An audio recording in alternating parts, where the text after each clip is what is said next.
श्री स्वामी समर्थ. स्वामी महाराज तुमच्या सर्व चांगल्या इच्छा पूर्ण करो ही स्वामींच्या चरणी प्रार्थना करते आणि आजच्या या नवीन व्हिडिओला सुरुवात करते.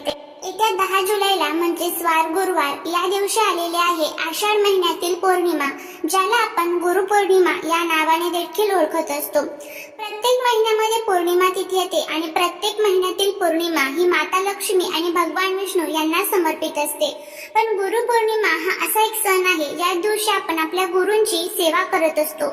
आपल्या गुरूंप्रती कृतज्ञता व्यक्त करण्याचा हा दिवस असतो. या दिवशी धनाची देवी लक्ष्मी आणि भगवान विष्णूंसोबतच आपल्या गुरूंची सेवा करावी. आपले गुरु हे परमपूज्य श्री स्वामी समर्थ महाराज, मग तुमचे गजानन महाराज असू शकतात किंवा शिर्डीचे साईबाबा किंवा तुमचे इतर कोणते गुरु असेल तर त्यांची तुम्ही या दिवशी पूजा प्रार्थना करायची असते. गुरूंना या दिवशी आपण दक्षिणा देत असतो. त्यांनी आपल्याला अंधाराकडनं प्रकाशाकडे घेऊन जाण्याचं काम केलेलं असतं. अज्ञानाकडे ज्ञानाकडे घेऊन जाण्याचं काम हे आपले गुरु आपल्याला करत असतात. त्यामुळे त्यांच्या प्रती कृतज्ञता व्यक्त करण्याचा हा दिवस असतो. या दिवशी आपल्या गुरूंच्या फोटोवरती मूर्तीवरती तुम्हाला अभिषेक करायचा असतो.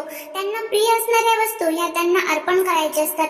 या छोट्या छोट्या गोष्टी जर आपण केल्या तर आपल्या जीवनातील सर्व दुःख दोष दारिद्र्य हे दूर होतात. कारण का गुरुचरित्र या ग्रंथामध्ये आपल्याला सांगितलं जातं की एक वेळ ईश्वर कोपला तर गुरु वाचवू शकतो, पण जर गुरु कोपला तर ईश्वर देखील वाचवू शकत नाही. त्यामुळे आपल्या डोक्यावरती आपल्या गुरुचा वरदहस्त असणे, आपल्या डोक्यावरती आपल्या गुरुचा छायाछत्र असणे हे खूप गरजेचं आहे. आणि त्याचबरोबर आपल्याला पौर्णिमेच्या सुद्धा काही उपाय आणि सेवा करायचे असतात. आता बघा, या महिन्यात आलेली ही जी आषाढ पौर्णिमा आहे या दिवशी तुम्हाला एक अतिशय प्रभावी असा हा जो एक उपाय आहे तर तो करायचा आहे. आपल्या घरामध्ये आपल्याला या झाडाचं जे एक पान आहे तर ते घेऊन यायचं आहे. एक वेळेस तुम्ही उपाशी राहिले तरीही चालेल, पण आपल्या घरामध्ये हे जे एक पान आहे तर ते तुम्हाला आणायचंच आहे. आता हा उपाय कशा पद्धतीने करायचा ते आपण बघूया. यामुळे काय होईल तर कोणताही शत्रू घरी येऊन माफी मागेल की ती आपली कठीणातील कठीण इच्छा असेल तर ती पूर्ण होईल. असा हा प्रभावी उपाय आपल्याला करायचा आहे. हा उपाय कसा करायचा, कोणत्या वेळेमध्ये करायचा याबद्दलची संपूर्ण माहिती आज या व्हिडिओमध्ये मी तुमच्या सोबत शेअर करणार आहे. त्यामुळे व्हिडिओ हा स्किप न करता शेवटपर्यंत पाहत रहा. तुम्ही जर चॅनलवरती नवीन असाल तर सबस्क्राईब करा आणि असेच माहितीपूर्ण नवनवीन व्हिडिओ बघण्यासाठी बेल आयकॉनलाही प्रेस करा, म्हणजे माझ्या सर्व नवीन व्हिडिओचं नोटिफिकेशन तुम्हाला मिळेल आणि तुम्ही एक पण व्हिडिओ मिस करणार नाही. त्याचबरोबर कमेंट मध्ये आपल्या गुरूंचं नाव लिहायला अजिबात विसरू नका, जेणेकरून आपल्या गुरुची आपल्यावरती भरभरून कृपा होईल. त्यावेळेस या पवित्र तिथी पृथ्वी तलावरती असतात. त्यावेळेस पृथ्वी तलावरची जी सकारात्मक ऊर्जा असते तर ती रोजच्या तुलनेमध्ये सहस्रपटीने जास्त प्रमाणात कार्यरत असते. आता उद्या पृथ्वी तलावरती जे गुरुतत्व असणार आहे तर ते 1000 पटीने जास्त प्रमाणात कार्यरत असणार आहे. या तत्वांमध्ये ज्या वेळेस आपण एखादा उपाय करतो त्यावेळेस नक्कीच आपल्या जीवनातील सर्व ज्या काही आपल्या अडचणी आहेत तर त्या दूर होत असतात. तर आता हा उपाय तुम्हाला कशा पद्धतीने करायचा आहे, यासाठी तुम्हाला उद्या सकाळी लवकर उठायचं आहे आणि अंथरुणावरतीच बसून सर्वात प्रथम आपल्या गुरूंचं तुम्हाला स्मरण करायचं आहे. जे कोणते तुमचे गुरु असेल त्यांचं स्मरण करायचं. कराग्रे वसती लक्ष्मी हा श्लोक म्हणायचा. त्यानंतर भगवान विष्णू देवी लक्ष्मीचं तुम्हाला स्मरण करायचं आहे. त्यानंतर तुम्हाला आंघोळीसाठी जायचं आहे. आंघोळीसाठी जात असताना त्या पाण्यामध्ये तुम्हाला थोडंसं गंगाजल आणि चिमूटभर हळद टाकून तुम्हाला आंघोळ करायची आहे. हळद टाकून ज्यावेळेस आंघोळ करतो त्यावेळेस आपला गुरुग्रह हा खूप जास्त प्रमाणात ऍक्टिव्ह होत असतो आणि आपल्या घरामध्ये धनसंपत्ती कधीच कमी पडत नाही. त्यामुळे प्रत्येक गुरुवारी सुद्धा तुम्ही आंघोळीच्या पाण्यामध्ये हळद टाकून आंघोळ करू शकता. हा उपाय आपण कशासाठी करतोय तर बघा, आपण खूप कष्ट करतोय, मेहनत करतोय, पण तरी त्याचं पाहिजे तसं फळ हे आपल्याला मिळत नसेल. आपल्या घरामध्ये आलेला पैसा हा घरामध्ये टिकत नसेल.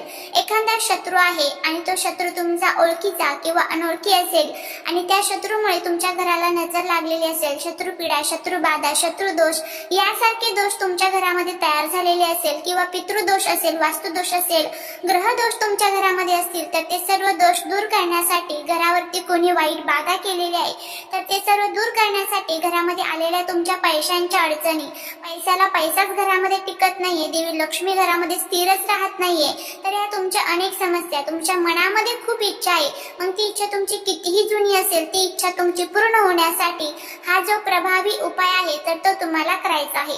अगदी साधा सोपा उपाय आहे. ह्या उपायाने तुम्हाला खूप छान अनुभवायचा आहे तर तो येईल. फक्त उपाय करत असताना सुतक पिरियड्स नसावं याची आपल्याला काळजी घ्यायची आहे. सुतक पिरियड्स असेल तर तुम्हाला हा उपाय करायचा नाही. उपाय करत असताना काही महत्त्वाच्या नियमांचं सुद्धा आपल्याला पालन करायचं असतं. मनामध्ये कुठेही किंतु परंतु येऊन देऊ नका की मी हा उपाय करते मग त्याचा मला फायदा कधी होईल की नाही होणार, किंवा उपाय करण्याच्या अगोदरच इतरांना तो सांगायचा नसतो की मी हा उपाय केलेला आहे म्हणून. कारण लोकांच्या मनात आपल्याबद्दल, आपल्या कुटुंबाबद्दल काय भावना असते हे आपल्याला माहित नसतं. त्यामुळे उपाय हा कोणालाच सांगायचा नसतो.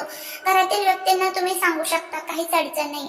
आता या उपायासाठी संपूर्णपणे तुमचा रोजची आंघोळ वगैरे झाले की सकाळीच तुम्हाला हा उपाय करायचा आहे. तर आपली रोजची देवपूजा जी असते तर ती करून घ्यायची आहे. आपल्या गुरूंची देवपूजा करून घ्यायची आहे. गुरूंना तुम्हाला त्यांच्या आवडतीच्या वस्तू अर्पण करून घ्यायच्या आहे. आणि त्यानंतर तुम्हाला एक तांब्या घ्यायचा आहे. त्यामध्ये शुद्ध पिण्याचं जे पाणी असतं ना तर ते तुम्हाला भरायचं आहे. त्यासोबतच तुम्हाला गंध, फुलं, अक्षदा, धूपदीप, अगरबत्ती घ्यायची आहे. आणि तुमच्या आजूबाजूला जिथे कुठे पिंपळाचं झाड असेल तर त्या पिंपळाच्या झाडाजवळ जायचं आहे. तिथे गेल्यानंतर तुम्हाला त्या पिंपळाच्या झाडाची आता पूजा करायची आहे. पिंपळाच्या झाडामध्ये साक्षात देवी लक्ष्मी आणि भगवान विष्णू हे पौर्णिमेच्या दिवशी निवास करत असतात. आणि भगवान विष्णूंनी स्वतः भागवत ग्रंथामध्ये सांगितलेलं आहे की वृक्षांमध्ये मी स्वतः एक पिंपळ वृक्ष आहे. त्यामुळे पौर्णिमेच्या दिवशी आणि त्याचबरोबर शनिवारी आपण पिंपळाच्या झाडाची आवर्जून पूजा करावी. त्याचबरोबर अमावस्येला सुद्धा पिंपळाच्या झाडाची पूजा केली जाते. तर आता संपूर्ण हे जे पाणी आपण आणलेलं आहे तर ते अर्पण करायचं आहे. त्याचबरोबर तुम्हाला तिथे जे गंध, धूप, दीप, अगरबत्ती आपण आणलेलं आहे तर ते अर्पण करायचं आहे. त्यानंतर दिवा अर्पण करायचा आहे. एक पान जे आहे तर ते तोडून आपल्याला आपल्या घरी घेऊन यायचं आहे. ते स्वच्छ धुवायचं आहे, पुसायचं आहे आणि देवघरासमोर बसून तुम्हाला त्या पानावरती तुमची जी काही इच्छा असेल ती इच्छा लिहायची आहे. मग ती धनप्राप्ती, नोकरी प्राप्ती, कर्जमुक्ती संबंधीची असेल. आता जर तुमच्यावर कर्ज असेल तर कर्जमुक्ती तुम्ही हळदीच्या सायने लिहू शकता. त्याचबरोबर जर तुमच्या शत्रू काही त्रास देत असेल तर शत्रुमुक्ती लिहू शकता. अशी तुमची जी काही इच्छा असेल ती एका शब्दामध्ये थोडीशी हळदीची पेस्ट करून त्यावरती तुम्हाला बोटाच्या किंवा एखाद्या काडकीच्या सायने त्यावरती लिहायचे आहे. त्यानंतर हे पान जे आहे तर ते आपल्याला संपूर्ण घरातून फिरवायचं आणि एका लाल कलरच्या कपड्यामध्ये बांधायचं आहे. आणि तुमच्या आजूबाजूला जिथे कुठे वाहतं पाणी असेल ना तर त्या वाहत्या पाण्याजवळ जायचं आहे. आणि त्या वाहत्या पाण्यामध्ये तुम्हाला हे जे पान आहे तर ते प्रवाहित करायचं आहे. जितकं हे पान लांब जाईल ना तितकी तुमची प्रगती जी आहे तर ती होत जाईल. तुमच्या मनातील सर्व इच्छा पूर्ण होतील आणि भगवान विष्णू आणि देवी लक्ष्मीचा आपल्याला आशीर्वाद मिळेल. कारण या दिवशी गंगेच्या पाण्यामध्ये साक्षात देवी लक्ष्मी ह्या निवास करत असतात. आता वाहतं पाणी नसेल तर काय करावं? ज्या पिंपळाच्या झाडाचं पान आणलं तर त्याच पिंपळाच्या झाडाखाली हे पान तुम्ही नेऊन ठेवू शकता. तर असाच हा अगदी साधा सोपा उपाय तुम्हाला गुरुपौर्णिमेच्या दिवशी करायचा आहे. अगदी साधा आहे, करून बघा. तुम्हाला नक्कीच त्याचा जो फायदा आहे तर तो बघायला मिळेल. झालेली सेवा ही महाराजांच्या चरणी रुजू करते. व्हिडिओ जर आवडला लाईक, शेअर, सबस्क्राईब करायला विसरू नका. भेटूया पुढच्या एका छानशा नवीन व्हिडिओ. श्री स्वामी समर्थ.